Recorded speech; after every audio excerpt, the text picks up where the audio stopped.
चलिए बेटा आगे देखो। एक्चुअली क्या है, 3 दिन से हम लोग प्रिंसिपल ऑफ मैथमेटिकल इंडक्शन वाला जो कॉन्सेप्ट है वो अपन पढ़ रहे हैं, ठीक है ना। कि भाई गणितीय आगमन का सिद्धांत मैट्रिक्स में क्वेश्चन आया था, ठीक है ना। तो वो टॉपिक अपना कंप्लीट हो चुका है, 11 से संबंधित था। तो अब आप लोग को मैंने ऑफलाइन में एक शीट दे रखी है। तो शुरू के जो 3 पेज हैं वो तो छोटे छोटे क्वेश्चन है जो बोर्ड में आए हुए हैं। वहाँ लिखा हुआ भी है कि CBSE RBSE जो भी बोर्ड में आए हुए हैं उन प्रश्नों और उसका डिस्कशन तो अपन क्लास में करेंगे। उसके बाद में जो मैंने क्वेश्चन दे रखे हैं ना आपको, वो थोड़े से इंपॉर्टेंट क्वेश्चन, तो उसका डिस्कशन अपन शुरू कर लेते हैं ना। आप लोगों ने निकाला है, बहुत अच्छी बात है। जिनका आंसर मिला उनको बहुत बहुत बधाई, जिनका नहीं मिला उनको भी बधाई मिलेगी, लेकिन आप पहले सवाल करो, ठीक है बेटा। तो बात नहीं करके अपन शुरू में करते हैं। हाँ, एक इम्पोर्टेंट न्यूज़ और है। एक्चुअली क्या है, अब हिंदी मीडियम और इंग्लिश मीडियम की क्लासें अलग अलग लगेगी। तो हिंदी मीडियम का जो टाइम रहेगा वो रहेगा सुबह शाम को 7:15 से लेकर 8 बजे तक। और इंग्लिश मीडियम का जो टाइम रहेगा वो रहेगा 8 से लेकर 8:45 तक या 9 तक रहेगा।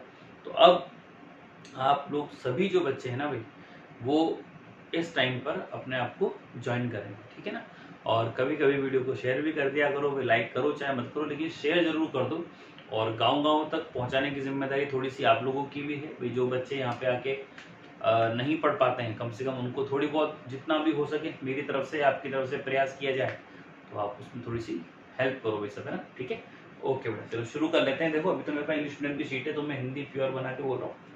देखो क्वेश्चन नंबर 1 दे रखा है आपको। इसमें 2 मैट्रिक्स का गुणा दे रखा है और आप लोगों से बोला गया है कि भाई थीटा की कितनी वैल्यूज ऐसी हैं जो कि -2π से 2π के बीच में विद्यमान है यहाँ पर, ठीक है। तो शुरू करते हैं अपन बिना बात किए हुए। देखो भाई क्वेश्चन नंबर यहाँ पे 1 दे रखा है आपको। ये दे रखा है आपको, दिया हुआ है भाई, है ना, दिया हुआ है यहाँ पे, दिया है, ये दिया हुआ है आपको। इसमें 1 माइनस का tan थीटा और tan थीटा और 1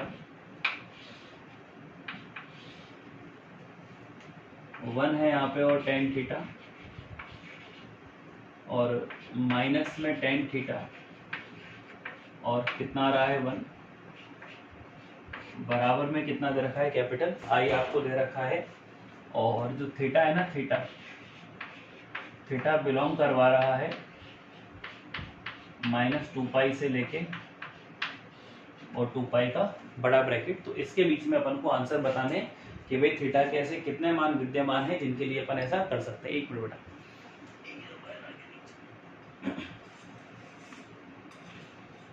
थीटा के ऐसे कितने मान है जिनके लिए अपन ऐसा कर सकते हैं, ठीक है। देखो आगे एक काम करते हैं, शुरू करें अपनी क्लास को। देखो भाई सबसे पहला जो काम अपना ये है कि भाई इन दोनों मैट्रिक्सों का गुणा आपको दे रखा है। इन दोनों मैट्रिक्सों का गुणा अपन को दे रखा है।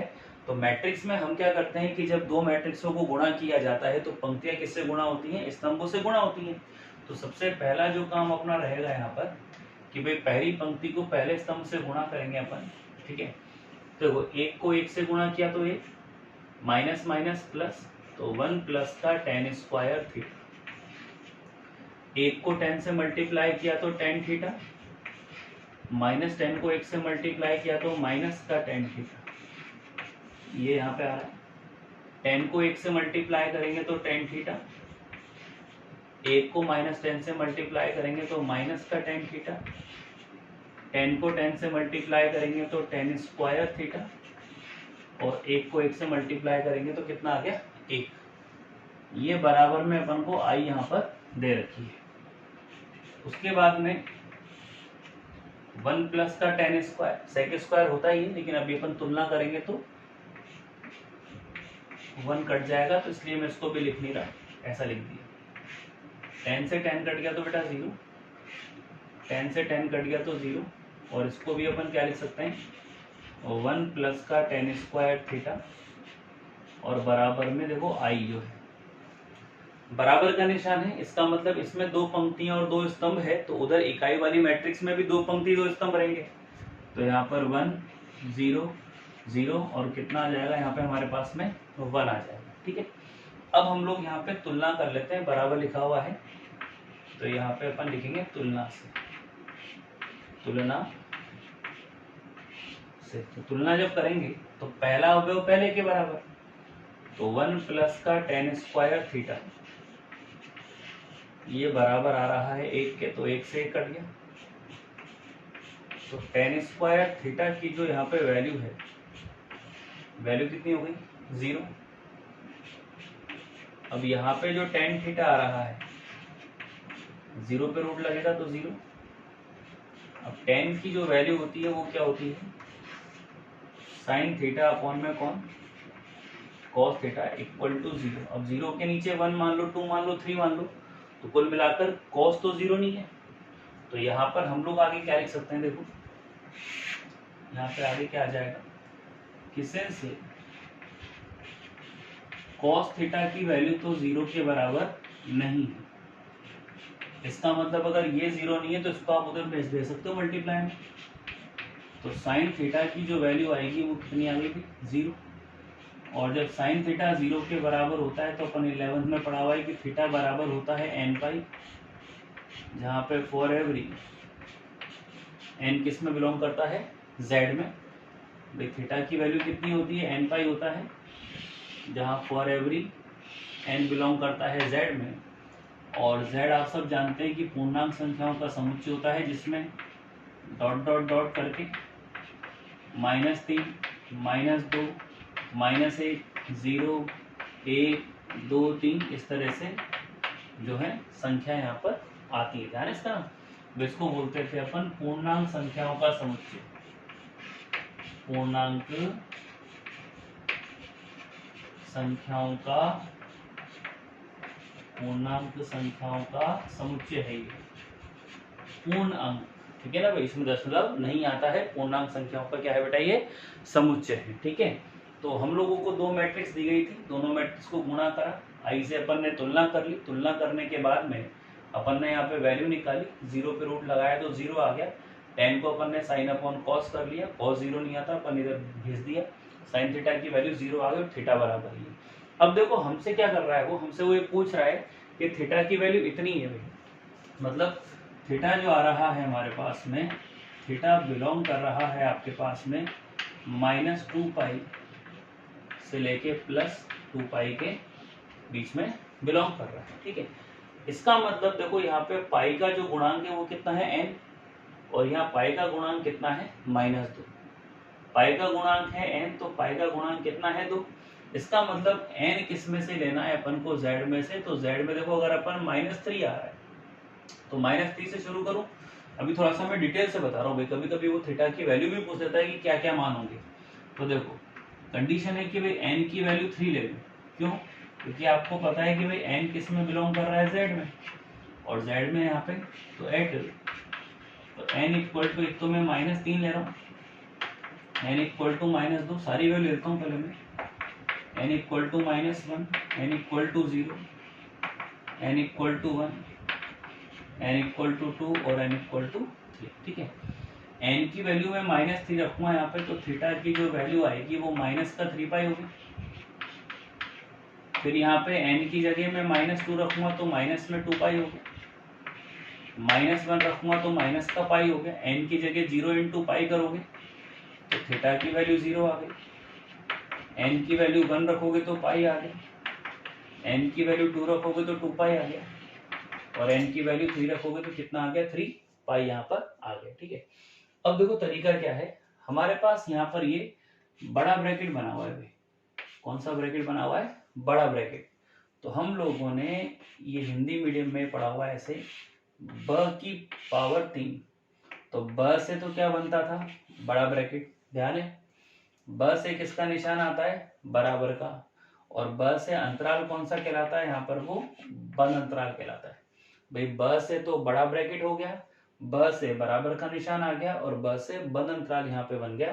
तो एक्चुअली बंद अंतराल का क्या मतलब होता है? बंद अंतराल का मतलब ये होता है कि भाई जैसे थीटा जो है इस बंद अंतराल में विद्यमान है, इसका मतलब है कि -2 पाई का यूज होगा, प्रयोग में आएगा, 2 पाई भी प्रयोग में आएगा, और उन दोनों के बीच की वैल्यू भी काम में आएगी। मतलब 2 पाई से बड़ा नहीं जाना चाहिए। तो देखो 2 पाई से बड़ा कौन है हमारे पास? 3 पाई। तो 3 पाई अपने उत्तर में नहीं आएगा। -2 पाई से छोटा नहीं आना चाहिए, तो वो कौन है? -3 पाई। तो ये भी अपने उत्तर में शामिल नहीं होगा। इसका मतलब -2 पाई प्रयोग में आएगा, बिल्कुल। 2 पाई प्रयोग में आएगा बिल्कुल, और इन दोनों के बीच की संख्याएं भी प्रयोग में आएंगी। तो कुल मिलाकर हमारे पास थीटा के ऐसे कितने मान विद्यमान हो गए, 1 2 3 4 और 5। तो कुल मिलाकर इस प्रश्न में वो हमसे ये तो पूछ रहा था कि भाई थीटा के कितने मान ऐसे हैं जो कि -2 पाई से 2 पाई में विद्यमान हैं। तो कुल मिलाकर 1 2 3 4 5 मान ऐसे हैं जो कि इस अंतराल में इस प्रश्न के लिए विद्यमान है। तो क्वेश्चन नंबर फर्स्ट के अंदर जो अपन को सी ऑप्शन दे रखा है 5, उस पर क्या होगा, टिक होगा। अगर वो पूछता है कौन से मान, तो कौन से मान में -2 पाई, -पाई, 0 पाई और 2 पाई ये सब आंसर में आ जाते हैं। पर उसने ये पूछा है कि कितने मान ऐसे विद्यमान है, तो भाई 5 मान विद्यमान है। तो आप क्या कर सकते हो, क्वेश्चन नंबर फर्स्ट का जो आंसर है वो क्या रहेगा, सी रहेगा। तो 5 अपना उत्तर होगा। ठीक है बेटा, चले आगे। ठीक, नेक्स्ट देखो अगला चलते हैं, हटा दो इसको। देखो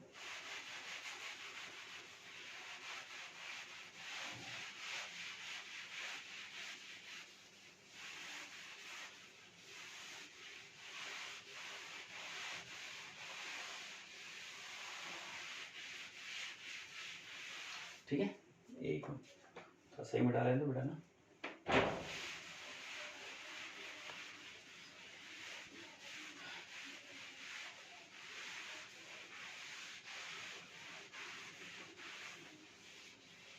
चले नेक्स्ट, देखो सेकंड क्वेश्चन है, बड़ा छोटा सवाल है, ज्यादा कुछ बड़ा नहीं है।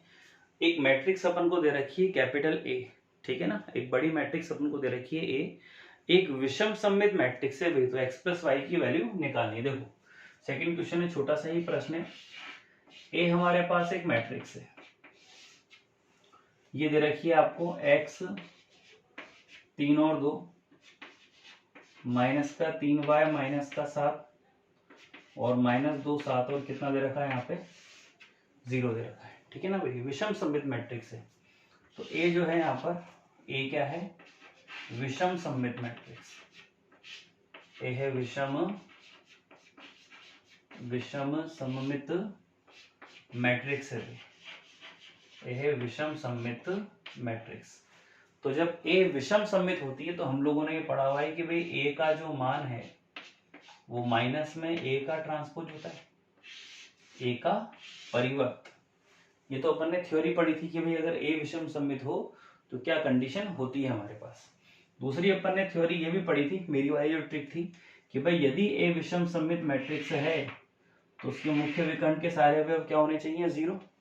दूसरी बात, मुख्य विकर्ण के अतिरिक्त जो दोनों तरफ के अवयव होते हैं वो अंक में तो समान होते हैं परंतु चिन्ह में विपरीत होते हैं।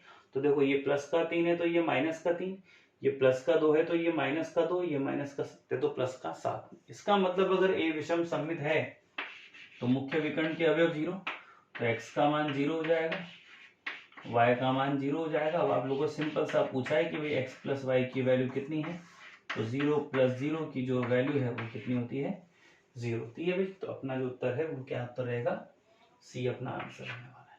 ठीक है, तो छोटा सा ही प्रश्न था, कोई विशेष बात नहीं है, बस कॉन्सेप्ट आपको आना चाहिए भाई ए अगर विषम सममित है तो फिर क्या कंडीशन होती है। भाई मैथमेटिक्स से मतलब नहीं है, यहाँ पे थ्योरी भी, और अपन ने प्रमेय भी प्रूव करवाई थी कि प्रदर्शित कीजिए कि यदि ए विषम सममित मैट्रिक्स है तो उसके मुख्य विकर्ण के सभी अवयव क्या होते हैं, शून्य होते हैं। 9 प्रमेय पढ़ी थी अपन ने सममित और विषम सममित पे। ठीक है, तो उसमें पहले नंबर की थ्योरम है ये।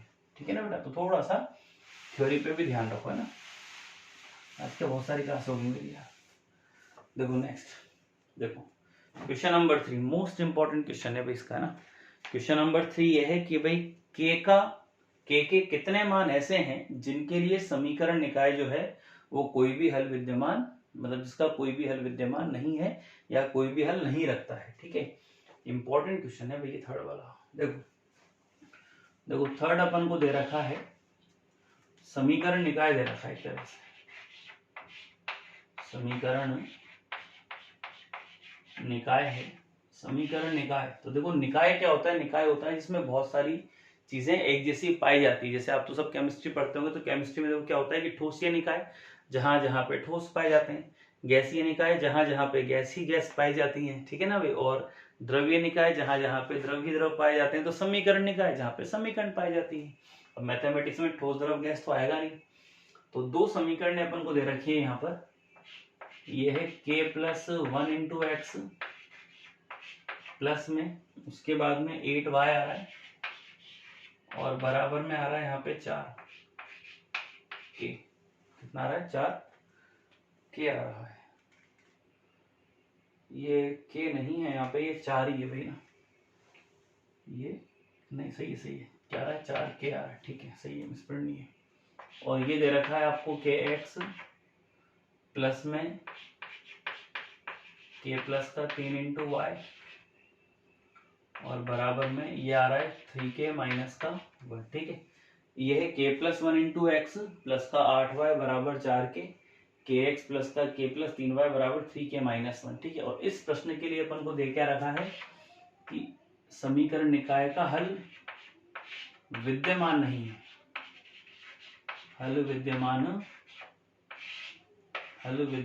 नहीं है भाई। अब ये हल विद्यमान नहीं है, ऐसा कॉन्सेप्ट आप लोगों ने 10th क्लास में पढ़ा हुआ है पहले। ये क्या, चैप्टर नंबर 4 जो पढ़ेंगे अपन सारणिक, उससे संबंधित भी है, लेकिन अभी चूंकि सारणिक अपन ने पढ़ी नहीं है। तो देखो समीकरण निकाय के बारे में थोड़ा सा अपन एक्स्ट्रा पढ़ रहे हैं, ये थोड़ा सा मैं यहाँ पे आपको एक्स्ट्रा पढ़ा रहा हूँ, ठीक है ना। आपने बहुपद या फिर समीकरण निकाय के हल ज्ञात करना 10th क्लास में, ऐसे 10th में ही है, 10th में पढ़ा है। वो क्या पढ़ा है देखो, मैं मान लेता हूं कि दो समीकरण हैं, a1x प्लस में b1y बराबर में c1, ये अपने 4th चैप्टर में भी काम आएगा। a2x प्लस में b2y बराबर में कौन है? c2। भाई a1x प्लस b1y बराबर c1, a2x प्लस b2y बराबर c2। तो इस तरह की क्या है, एक टेबल हुआ करती थी आपके, इस तरह की टेबल होती थी, उसमें 3 पोर्शन बनते थे भाई ऐसे, उसमें 3 पोर्शन ऐसे बनते थे। तो यहाँ तो होती थी शर्त, भाई प्रतिबंध क्या है, कंडीशंस क्या है। यहाँ पे होती है कि भाई रेखाएं जो है वो किस तरह की हैं, रेखाएं भाई प्रतिच्छेदी कर रही है या समपाती है या समांतर है वो। और यहाँ पे होते थे सॉल्यूशन के बारे में, हल के बारे में जानकारी, भाई किस तरह के उसके हल विद्यमान है। मैं थोड़ा शॉर्ट में लिख रहा हूँ। अब देखो होता है क्या, एक एग्जाम्पल से क्लियर करता हूँ मैं पहले। देखो आप लोगों ने समांतर रेखाएं पढ़ी है 11th क्लास के अंदर। तो जैसे मान लो एक रेखा दे रखी है 2x प्लस का 3y बराबर 4, और दूसरी रेखा है 2x प्लस का 3y ही ले लेते हैं, बराबर में आ गया 6, ठीक है। तो आप लोग जो है, आप लोग क्या किया करते थे, आपको ध्यान होगा, देखो ध्यान दिलाता हूं मैं एक बार। जैसे हमने ax प्लस का by प्लस का c बराबर 0, ये एक रेखा का व्यापक रूप पढ़ा है। तो अगर इस रेखा के समांतर अगर कोई रेखा अपन को निकालनी होती थी तो हम केवल कांस्टेंट चेंज करते थे ना, तो अपन क्या कर दिया करते थे, बाकी ax और by तो वही रहता है। तो अब यहाँ पर अगर इसमें देखें अपन, तो देखो a1/a2 2/2 1 आ गया, b1/b2 1 आ गया यहाँ पर, और ये c1/c2 बराबर नहीं है। तो यहाँ पे क्या पता चला कि यार a1/a2 बराबर b1/b2 हो तो रेखाएं कैसी होती हैं, समांतर। तो अगर रेखाएं समांतर हैं, भाई मान लो पहली रेखा L1 है, दूसरी रेखा L2 है, पहली रेखा L1 है, दूसरी रेखा L2 है, तो अगर दो रेखाएं समांतर हैं तो ये एक दूसरे को प्रतिच्छेद नहीं करती हैं। तो जब एक दूसरे को प्रतिच्छेद ही नहीं करती तो सॉल्यूशन कहाँ से मिलेगा भाई, जब रेखाएं काटती हैं एक दूसरे को तभी तो रेखाएं प्रतिच्छेद करेंगी, और जब प्रतिच्छेद करेंगी तभी तो सॉल्यूशन मिलेगा, हल मिलेगा उसका। तो यहाँ कंडीशन क्या निकली हमारे पास, यहाँ कंडीशन ये आई कि भाई a1/a2 की जो वैल्यू है वो बराबर है अगर b1/b2 के, और ये बराबर नहीं है अगर c1/c2 के, तो रेखाएं कैसी होती हैं, समांतर होती है। रेखाएं जो हैं वो कैसी होती हैं, समांतर होती हैं। और चूंकि ये प्रतिच्छेद नहीं करती तो इनका कोई भी हल विद्यमान नहीं होगा। तो यहाँ लिख देंगे अपन हल विद्यमान नहीं है, हल विद्यमान नहीं है, हल विद्यमान नहीं है। तो एक्चुअली हम जिस चीज को देना चाहते हैं ना, हल विद्यमान नहीं है, तो ये तो हमारे वाले सवाल की कंडीशन हो गई भाई a1/a2 मतलब k + 1/k बराबर 8/k + 3 लेके चलेंगे, और नॉट इक्वल टू 4k/3k - 1 ये लेके चलेंगे अपन। तो हमारा कॉन्सेप्ट तो ये है, ठीक है। दूसरा कॉन्सेप्ट क्या है, देखो एक और देखो, अगर मान लो रेखाएं हैं 2x प्लस का 3y बराबर में 4, और ये है 3x प्लस का 2y बराबर में से कुछ भी हो, तो देखो 2/3 की जो वैल्यू है वो 3/2 के बराबर नहीं है, तो ये रेखाएं क्या करेंगी, काटेंगी, प्रतिच्छेद करेंगी, और जब प्रतिच्छेद करेंगी तो एक ही बिंदु पे तो मिलेगा। बेस थोड़ी कि सवाल अगर हल विद्यमान नहीं है तो यही आ जाएगा, ऐसा भी तो हो सकता है कि इसका हल विद्यमान हो, उसके लिए कंडीशन बताओ, के मान बताओ। तो यहाँ पर जब a1/a2 not equal to b1/b2 है तो रेखा प्रतिच्छेद कर रही है और एक हल मिल रहा है इसका। तो यहाँ कंडीशन ये होती है कि मान लो अगर a1/a2 की वैल्यू बराबर नहीं है अगर b1/b2 के, तो रेखाएं जो है वो प्रतिच्छेद करेंगी, रेखाएं प्रतिच्छेद करती हैं और उसका हल विद्यमान होता है, लेकिन हल एक ही विद्यमान होता है, इसलिए उसको अद्वितीय हल कहते हैं। उसको क्या कहते हैं, अद्वितीय हल कहते हैं। अब देखो ये दोनों बराबर नहीं है, इसमें C1 C2 बराबर नहीं है। अब सपोज करो कि रेखाएं ऐसी आ गई कि दो रेखाएं बिल्कुल ही सेम है, 4, दूसरी रेखा भी बिल्कुल ऐसी की ऐसी आ गई, बिल्कुल सेम टू सेम। तो जब दो रेखाओं के समीकरण बराबर है, मतलब a1/a2 बराबर b1/b2 बराबर c1/c2, तो दोनों रेखाएं एक ही रेखा है ना। या आप ऐसे मत बोलो भाई, मान लो एक रेखा पहली वाली ये है, दूसरी भी यही है, तो दूसरी रेखा भी तो इसी पे संपाती हो गई ना, इसी पे आ गई। तो चूंकि टच कर रही है तो बहुत सारे बिंदुओं पे टच कर रही है, तो जब बहुत सारे बिंदुओं पे टच कर रही है तो उसके बहुत सारे सॉल्यूशन होंगे। तो इसका मतलब प्रतिच्छेदी जब होगा तभी हल मिलेगा, अदरवाइज हल नहीं मिलेगा। अब ये टच भी नहीं कर रही थी, प्रतिच्छेद भी नहीं करी, तो उसका हल ही विद्यमान नहीं, परंतु ये टच कर रही है, तो टच कर रही तो बहुत सारे पॉइंटों पे, इसलिए अनंत हल विद्यमान होंगे इसके। तो यहाँ पे क्या है, अगर मान लो a1/a2 बराबर अगर b1/b2 आ जाए और बराबर अगर c1/c2 आ जाए, तो रेखाएं कैसी होती हैं, समपाती। रेखाएं क्या होती हैं, समपाती होती है, और इसके अनंत हल विद्यमान होते हैं। इसके कितने हल विद्यमान होते हैं, अनंत हल इसके विद्यमान होते हैं। ये सारी चीजें अपने 12th क्लास में भी काम आएगी। देखो हल विद्यमान होते हैं तो निकाय कितना अच्छा है ना, अच्छा है मतलब संगत है। तो जब हल विद्यमान होंगे तो निकाय संगत होगा, और हल विद्यमान नहीं होंगे मतलब यार विद्यमान ही नहीं है कोई चीज, इसका मतलब वो चीज अच्छी नहीं है, तो वो संगत नहीं होती है। कंसिस्टेंट और इनकंसिस्टेंट अपन इसको कहते हैं, ठीक है ना। तो चलो मैं आगे, तो ये थोड़ा सा कॉन्सेप्ट था जो आप लोगों ने पढ़ा हुआ है वैसे तो, पर मैंने कोशिश करी है भाई, ठीक है, मैं आपको एक बार दोबारा से रिपीट करवाता हूँ, ठीक है ना भाई। अब अपने क्वेश्चन पे आ जाते हैं अपन लोग फटाफट से, थोड़ा सा टाइम भी कम है, मेरी क्लास भी चालू करनी है। देखो समीकरण निकाय दे रखा है आपको, ये x की घात 1, x की घात 1, y की घात 1, y की घात 1। तो अब हल विद्यमान नहीं है, तो अगर हल विद्यमान नहीं है तो मेरे पास ये कंडीशन आनी चाहिए भाई a1/a2 बराबर b1/b2 but not equal to c1/c2। तो देखो हल विद्यमान अगर नहीं है तो a1/a2, इसका मतलब k+1/k, b1/b2 तो 8/k+3, ये बराबर नहीं है c1/c2 तो 4k/3 के माइनस में कौन आ रहा है, 1 आ रहा है। ये हो गया समीकरण 1, समीकरण 2, और समीकरण नंबर कितना आ गया, 3, ठीक है भाई। तो ये तो हमारी 10th वाली कंडीशन से मानो, चाहे 12th के अंदर 4th चैप्टर आएगा उस कंडीशन से मानो। अब देखो मुझे के ऐसे मान ढूंढने हैं जिसमें ये दोनों तो बराबर आए, पर ये बराबर नहीं आना चाहिए भाई। होता क्या था, हम लोग क्या करते हैं अधिकतर, हम सोचते हैं, हम ऐसी वैल्यू निकालते हैं जिसके लिए हल विद्यमान हो। पहली बार आप ऐसी वैल्यू निकाल रहे होंगे इसके लिए हल विद्यमान नहीं हो, तो थोड़ा सा अलग हट गया अपनी लीक से ना। तो मैं 1 और 2 को पहले समीकरण को हल करके के का मान निकाल लेता हूँ। जो भी मान आएंगे मैं उसमें थर्ड में रख के देख लूंगा भाई मुझे क्या चाहिए, कि बराबर नहीं आना चाहिए। तो जहां पे बराबर नहीं आएगा वो अपने काम का है, और जहां बराबर आ जाएगा वो अपने काम का नहीं है। तो देखो समीकरण 1 व 2 से, समीकरण 1 व 2 से देखो, ठीक है। देखो ये आ रहा है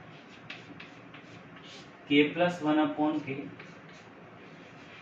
8/k+3, वज्र गुणा कर लेंगे अपन, तो k+1 इंटू k+3 बराबर 8 को कैसे गुणा करेंगे, तो 8 इसको गुणा करेंगे अपन, तो ये k² +4k आएगा +3, 8k को इधर ले आओ तो -8 के बराबर में 0, के स्क्वायर यहाँ पर है माइनस का 4k प्लस का 3 बराबर में 0, 3 एकम 3 जोड़ने पे 4 आएगा बेटा, तो के स्क्वायर माइनस का 3k माइनस का k प्लस का 3 बराबर 0, तो k कॉमन आ गया, k माइनस का 3 माइनस 1, k माइनस का 3 बराबर 0, यहाँ से k माइनस का 3 k माइनस का 1 बराबर 0 मिलेगा, तो k की वैल्यू 3 आ गई और 1 आ गई यहाँ से, तो यहाँ से k की वैल्यू एक तो 1 आ गई और एक वैल्यू कितनी आ गई, तो 2 वैल्यू मिली अभी हमको। लेकिन हमारे काम की कौन सी है भाई, k की वो वैल्यू अपने काम की है जिसको यहाँ रखने पर नॉट इक्वल आए, तो या तो 1 को 3 के बराबर ले लो या 2 को 3 के बराबर लो, जैसे आपकी इच्छा, तो मैं 1 को 3 ले लूँ या 2 3 ले लो। तो अब चेकिंग हो रही है कि भाई k का ऐसा कौन सा मान विद्यमान है, इसके लिए हल नहीं है, तो समीकरण 2 होगा समीकरण नंबर 3 से, 2 होगा 3 से जो है, सॉरी 2 होगा 3 से, तो 8 upon k plus 3 not equal आना चाहिए भाई हमारे, और 4k अपॉन 3k माइनस 1। तो एक काम करता हूँ मैं, k की वैल्यू पहले 1 रख लेता हूँ, तो k बराबर 1,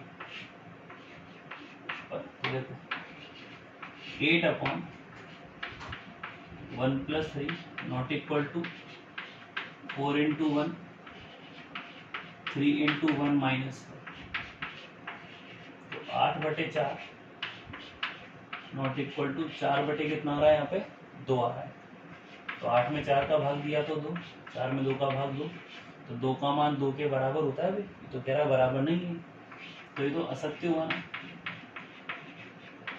इसका मतलब हमारे पास यहाँ पर भी 2 का मान 2 के बराबर तो होता है, तो असत्य हुआ, इसका मतलब k बराबर 1 हमारे काम का नहीं है। हमको तो वो चाहिए ना जहाँ पे नॉट इक्वल हो, तो अभी आया था कि 2 बराबर नहीं है 3 के, तो वो सत्य हो जाता, तो वो अपने काम का था। इस बार उल्टा है भाई, अब k का मान 3 रखें अपन, k बराबर 3 पर देखते हैं, तो 8 तो 8 है यहाँ पर, k की जगह 3 प्लस का 3 नॉट इक्वल टू 4 इंटू 3 बटे, k की जगह 3 माइनस का 1 हो जाएगा यहाँ पर, तो 8/6 नॉट इक्वल टू 12/3 के 9 में से 1 गया तो 8, 4 2 चौक 8 2 तिया 6, 4 तिया 12 और 4 दूनी 8, तो यहाँ पर आ गया बेटा 4/3 और नॉट इक्वल टू कितना आ गया 3/2।